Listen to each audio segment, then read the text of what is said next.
እንዴት ሰነበታችሁ ወገኖች? ባለፈው በሰራሁት ቪዲዮ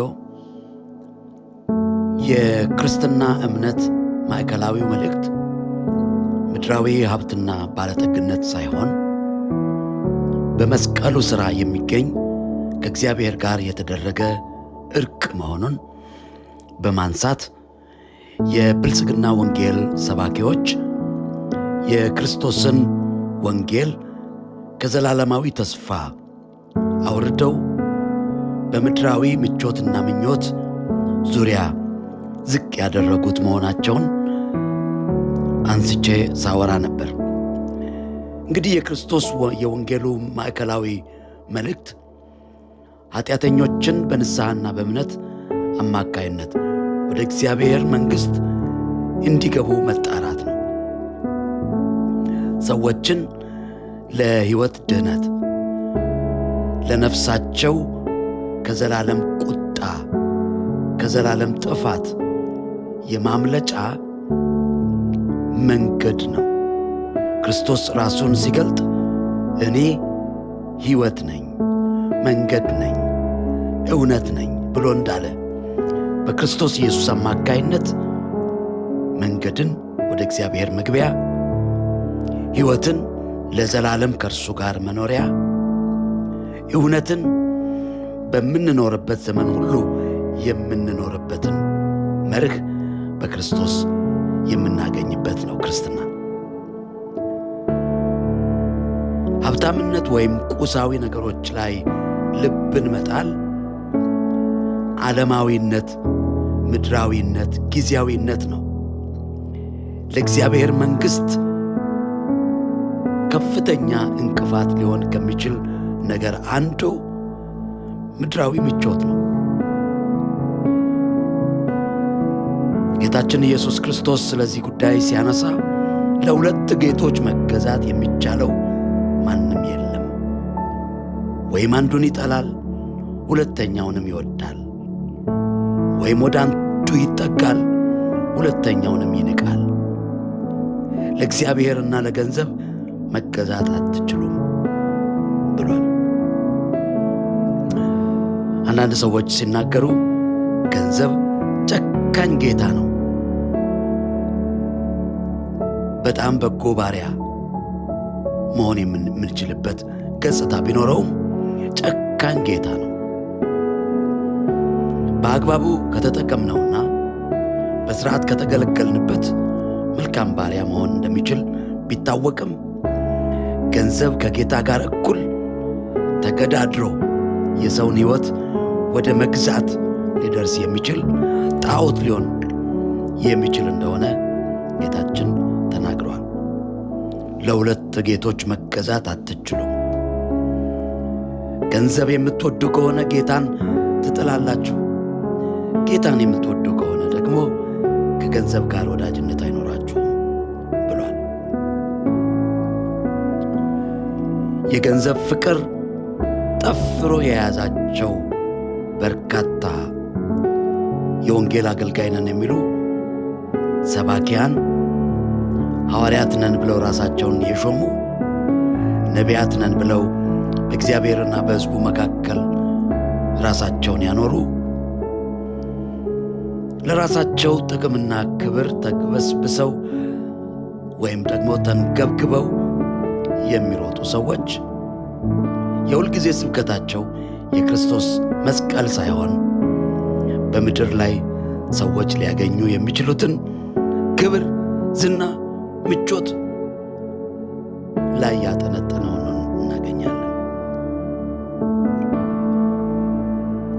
አንድ ጊዜ ጌታችን ኢየሱስ ክርስቶስ ከደቀ መዛሙርቱ ጋር ወደ አንድ መንደር ሲገባ አንድ ባለ ሀብት የሆነ ሰው ሃይማኖተኛ የሚመስል ወደ ኢየሱስ ክርስቶስ ቀረበና መምህር ሆይ የዘላለምን ሕይወት ማግኘት እፈልጋለሁ፣ ምን ባረግ ነው ማግኘት የምችለው ብሎ ጠየቀው። የዘላለም ሕይወት እርሱ በሚያደርገው ነገር የሚገኝ መስሎታል። ገንዘብ ስላለው ሊሸምት የሚችለው ነገር ሳይመስለው አልቀረም።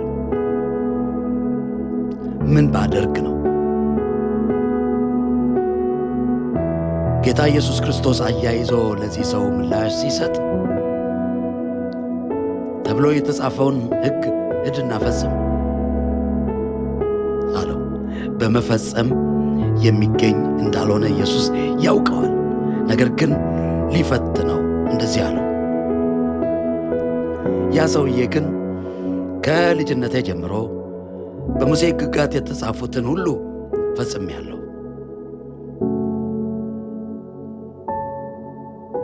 ከሕግጋቱ ቅንጣት መሬት ላይ የወደቀ የለም። ራሱን ሊያመጻድቅ ሞከረ።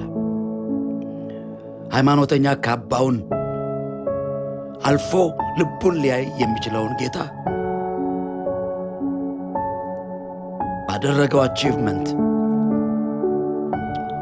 ሊያስደስት የሚችል መስሎታል። ጌታ ኢየሱስ ክርስቶስ ግን የውስጡን የልቡን የኩላሊቱን ስለሚያውቅ እንግዲያውስ ያለህን ሽጠህ ለድሆች አከፋፍልና መጥተህ ተከተለኝ አለው። ሁሉን ነገር ትቶ ስለመከተል፣ ራስን ስለመካድ፣ ዋጋውን ተምኖ ጌታ ኢየሱስ ክርስቶስ ብቻውን የሕይወቱ መተማመኛ እንዲሆን ሊያደርገው እንደሚገባ ኢየሱስ ተናገረው።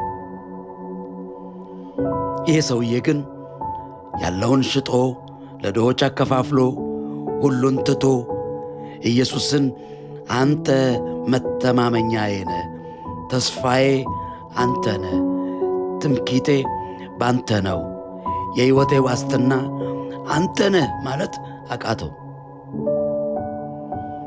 በብስጭትና በቁጣ ተመልሶ ሄደ ይላል ታሪኩ። ኢየሱስ የዚህን ሰውዬ ሁኔታ ሲመለከት ወደ ደቀ መዛሙርቱ ዘወር አለና ደቀ መዛሙርቱን ገንዘብ ላላቸው ወደ እግዚአብሔር መንግሥት መግባት እንዴት ጭንቅ ይሆናል አላቸው። ይህንን የምታገኙት በማርቆስ ወንጌል ምዕራፍ 10 ቁጥር 23 ላይ ነው። ምንድነው ይሄ የሚያመለክተው? ገንዘብን ከጌታ አብልጠው የሚወዱ፣ ምቾትን ከጌታ አብልጠው የሚወዱ፣ የሕይወታቸውን ግብ ከገንዘብ ጋር የሚያደርጉ፣ ለምድራዊ ባለጠግነት ኢየሱስን የሚከተሉ ሰዎች ያ ነገር ቢከለከሉ ኢየሱስን አሽቀንጥረው ጥለው እንደሚሄዱ የሚያሳይ ነው።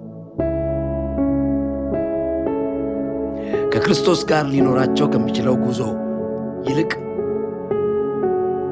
በገንዘባቸው ተመክተው በምድር ላይ በሰዎች ዘንድ ከብረው መኖርን የሚመርጡ ሰዎች ብዙ ናቸው። የጥንቷ ቤተ ክርስቲያን እንደ አስፈላጊነቱ ለወንጌል ሥራ የምታከፋፍል ቤተ ክርስቲያን ነበረች እንጂ አጠራቃሚ ገንዘብ ሰብሳቢ ቤተ ክርስቲያን አልነበረችም። በክርስቶስ ወንጌል ምክንያት የሚደርስባትን ስደትና መከራ የምትቋቋም፣ በድህነቷ ለጌታዋ የምትታመን ቤተ ክርስቲያን እንደነበረች የአዲስ ኪዳን ቤተ ክርስቲያንን ማየት እንችላለን። የስብከቷ እምብርት መልእክት የክርስቶስ ሞትና ትንሣኤ ነበር እንጂ የሀብታምነት ወንጌል አልነበረም። ጌታን ካመናችሁ ባለጠጋ ትሆናላችሁ እያሉ በሚያቆላምጥ ንግግር ማንንም ወደ ጌታ አልሳቡም። ቁሳዊ በረከትን፣ ምቾትን ያተኮረ ወንጌል የጥንቷ ቤተ ክርስቲያን አልነበራትም።